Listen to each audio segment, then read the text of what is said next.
Free speech controversy is now threatening to derail Starmer's hopes of a trade deal with the United States. Yes, the United States State Department has taken the unprecedented step of publicly expressing its concerns regarding freedom of expression in the United Kingdom. People are going to be worse off when Trump's tariffs come into effect, won't they? That's the truth, and that's what you're dealing with. Well, I don't think anybody wants to see tariffs. But you acknowledge we are going to get them. Well, look, we're working hard on an economic deal which we've made rapid progress on, and I hope we can make really speedy resolutions on. But look, the likelihood is there will be tariffs. Nobody welcomes that. We're obviously working with the sectors most impacted at pace on that. Nobody wants to see a trade war, but I have to act in the national interest. And that means that all options have to remain on the table. No trade war. We are prepared. Indeed, one of the great strengths of this nation is our ability to keep a cool head. I said that in my first speech as Prime Minister, and that is how I govern. That is how we have planned, and that is exactly what is required today. Keir Starmer went to Washington on a mission, not one of power, but of persuasion. He didn't arrive as a leader with leverage. He came hoping to charm his way into Donald Trump's favour. There were smiles, awkward touches during staged laughs, and forced attempts to look like they shared some kind of bond. But this wasn't friendship, it was flattery dressed up as diplomacy. The States acted for his country, and that is his mandate. Today, I will act in Britain's interests with mine. I understand how important this is for your businesses, as it is for the British people. So we move now to the next stage of our plan. Decisions we take in coming days and weeks will be guided only by our national interest, in the interests of our economy, in the interests of businesses around this table, in the interest of putting money in the pockets of working people. Nothing else will guide me. That is my focus. Starmer had one goal in mind: get the UK removed from Trump's list of countries facing harsh tariffs. He believed he could secure a win if he just played the part right. But back home, things weren't looking great. US Conference Vice President J.D. Vance had just taken a swipe at Britain for its attacks on free speech, making it clear the Republican camp wasn't buying into Britain's charm. And then came the moment that turned Starmer's whole trip into a disaster. Trump did something that left Starmer humiliated, and everything he'd done to impress him became completely worthless. So, what exactly happened? And how did Starmer go from trying to seal a deal to getting brushed off like an amateur? An unpredictable president.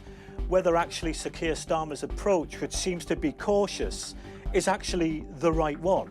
You don't know what he's going to do next, so therefore those relationships with our closest European neighbours and others are even more important to keep our economy on track. But at the same time, you believe that the Prime Minister is not being tough enough and not being stern enough.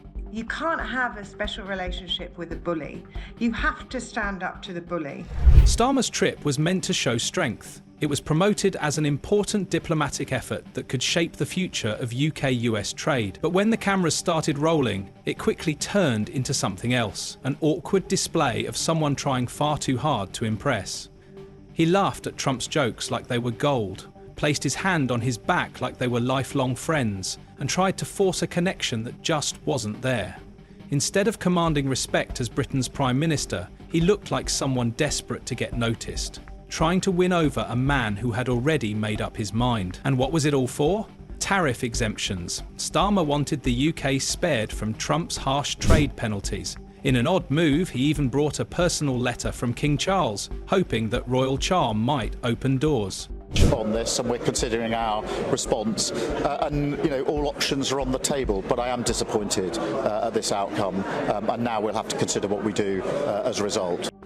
Trump's response? A vague promise that he might visit the UK someday. No clear answers, no progress, just polite smiles and empty words. Starmer was sent to get results. Instead, he played the role of messenger and walked away with nothing. Starmer believed the UK still mattered in Washington. He assumed that after Brexit, Britain would be treated like a top-tier ally, first in line for deals and always part of the big conversations. But what he found was silence. While he waited for follow-up talks, the US trade team moved forward without him. Phone calls were made, partnerships were discussed, and the UK wasn't even mentioned. Senator Marco Rubio was busy calling key allies around the world, but Britain's phone never rang. It was a clear signal. The US had moved on. And said that Britain, which was a bastion of liberty, has no longer become that, and they are straying very far away from that. And the real point is that if America is going to go and defend liberal democracies, and you want to be defended, you've got to act like a liberal democracy. And Britain has strayed so far from the centuries. It took centuries for Britain to develop the traditions of law and liberty that we enjoy as well. And now they're torching them at a rate of knots. And this undermines the most... Trump's team had already shifted its focus toward the Indo-Pacific, building new ties to face off with China. Europe, and especially the UK, wasn't the center of attention anymore. This should have been a wake-up call for Starmer, but instead of adjusting, he kept pushing. He kept acting like Britain still held a special seat at the table, when in reality, the chairs had already been filled. Starmer pushed his way into meetings where no one asked for him. He tried to take control, tried to steer the conversation, but the energy in the room said it all. He didn't belong there. Still, he kept speaking as if the UK had a major role to play, hoping someone would listen. But deep down, he realised it was over. Trump wasn't going to help, the UK wasn't getting a special deal, and the tariffs weren't going away. This was the moment everything fell apart. Before the trip, Starmer had promised Parliament and business leaders that things were going well. He said there was real progress and even hinted that a new trade deal with the US was on the horizon. Mr. Speaker, we've been preparing for all eventualities ahead of the confirmation of US tariffs later today. Let me be clear with the House. A trade war is in nobody's interests. And the country deserves, and we will take, a calm, pragmatic approach. That's why constructive talks are progressing to agree a wider economic prosperity deal with the US. That's why we're working with all industries and sectors likely to be impacted. Our decisions will always be guided by our national interest, and that's why we have prepared for all eventualities. And we will rule nothing. But the truth came out fast. He had nothing to show for his trip, and just days after his return, he had to walk it all back, publicly admitting that the UK was in trouble. When Starmer got back, he couldn't hide how shaken he was. He looked nervous, unsure of what to say, and it was clear why. He knew the US tariffs were coming, and he knew he had failed to stop them. The warning signs were all there. Taxes on steel, aluminium and cars were about to hit hard. But instead of taking strong action or explaining the plan, Starmer told his team to stay calm and flexible. Flexible. The damage was already done.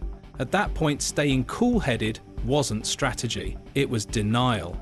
Everything he'd tried in Washington, the friendly talk, the gestures, even delivering a letter from the king, had completely fallen flat. Keir Starmer has been humiliated by Donald Trump yet again.